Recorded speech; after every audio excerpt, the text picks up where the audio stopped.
வணக்கம் ரவி. அதிமுக பொதுச் செயலாளரும் தமிழ்நாடு எதிர்க்கட்சி தலைவருமான எடப்பாடி பழனிசாமி அவர்களின் இல்லம் சேலம் நெடுஞ்சாலை நகர் பகுதியில் உள்ளது. இந்த நிலையில் அவரது வீட்டிற்கு வெடிகுண்டு மிரட்டல் விடுக்கப்பட்டுள்ளது. RTX வெடிகுண்டு வைத்திருப்பதாகவும் அவருடைய கேம்ப் அலுவலகத்திற்கு மெயில் வந்துள்ளது. அந்த மெயிலில் வீட்டில் வெடிகுண்டு வைத்திருப்பதாகவும் குறிப்பிடப்பட்டுள்ளது. ஒரு சில நபர்களை நீங்கள் தொடர்ந்து பேசி வருவதாகவும் அதனால் வெடிகுண்டு வைத்திருப்பதாகவும் குறிப்பிட்டுள்ளனர்.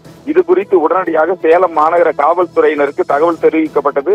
காவல் ஆணையாளர் உத்தரவின் பேரில் உடனடியாக வெடிகுண்டு தடுப்பு பிரிவு போலீசார் மோப்பனாய் உதவியுடன் சோதனை மேற்கொண்டனர். சுமார் 1 மணி நேரம் நடைபெற்ற சோதனையில் எந்த ஒரு பொருளும் கண்டறியப்படவில்லை. இது வெறும் வதந்தி என்று தெரிய வந்துள்ளது.